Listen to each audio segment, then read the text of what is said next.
అన్నీ ఇన్ని కాదు. ఇదే ఈ స్థలం గురించి కూడా నువ్వు డబ్బులు నువ్వు అడిగితే మేము ఇవ్వలేదని నువ్వు ఇంత దౌర్జన్యం చేసినావు. ఇది కాదు, రాజంపేటలో నువ్వు దౌర్జన్యం చేసినావు, అది మాకు తెలుసు. నువ్వు డబ్బులు లాక్కున్నావు. అదే పోలి దగ్గర నువ్వు డబ్బులు లాక్కున్నావు. ఇదే మరి నువ్వు దౌర్జన్యం చేసి ప్రతి చోట నువ్వు ఎక్కడెక్కడ నువ్వు వసూలు చేసిన ప్రతి ఒక్కటి నా దగ్గర ఉన్నాయి. నీకు కావాలంటే నీకు రేపు ఇంకా ప్రెస్ మీట్ పెట్టి నీకు మొత్తం డీటెయిల్స్ అన్నీ కూడా నేను చెప్పమంటే నేను చెప్పేదానికి నేను సిద్ధంగా ఉన్నా. కానీ ఈ అరాచకాల్లో నీకు ఇది మంచిది కాదు. దౌర్జన్యాలు నువ్వు చేసి ఎస్సీల జోలికి పోయి నువ్వు దౌర్జన్యాలు చేసి నువ్వు నీ కుటుంబం సర్వనాశనం అయిపోతావు తప్ప ఇంకా వేరే ఉద్దేశం కాదు.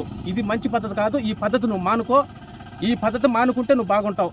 ఇది రాష్ట్రం అంతా ఈ మా రాజంపేట నియోజకవర్గంలో ప్రతి ఒక్కరికి నీదే చెప్తున్నా. తెలుగుదేశం నాయకులు ఎవరిని నేను ఉద్దేశించి మాట్లాడాల. కేవలం సుబ్బనర్సన్న మీరు అందరూ కూడా మీరు తెలుగుదేశం నాయకులు అందరూ కూడా నేను చెప్తున్నా. ఆ రోజు నువ్వు సైకిల్ మోటార్లో తిరిగినావు. ఈ రోజు నువ్వు ఏడ తిరుగుతున్నావు? ఫార్చునర్ కారులో తిరుగుతున్నావు. నువ్వు అధికారాన్ని అడ్డం పెట్టుకుని సంపాదించుకుంటే ఇవన్నీ ఎట్టొచ్చినాయి? మరి నీ అన్నీ ఏమైనాయి? నీ భూములన్నీ ఏమైనాయి? నీ భూములన్నీ కూడా అదే మరి తీయాలి కదా. మేము కూడా రేపు పోతాం, కలెక్టర్ కాడికి పోతాం, ఎస్పీ కాడికి పోతాం. అన్నీ కూడా నీ మీద కూడా మేము యాక్షన్గా ఏం చేయాలి కూడా మేము కూడా అన్నీ కూడా పిటిషన్ నీ మార్గాన్ని ఇస్తాం. మేమంత సులభంగా కూడా నిన్ను వదిలిపెట్టాం. ఇదే నీకు చెప్తున్నా. నువ్వు కానీ ఇంక మీద దళిత జోలికి వచ్చి ఎక్కడే కానీ దళితుల భూముల గురించి కానీ నువ్వు మాట్లాడి నువ్వు డబ్బులు వసూలు చేర్చే నువ్వు సర్వనాశనం ఖచ్చితంగా అయిపోతావు. ఇది మాత్రం కన్ఫర్మ్.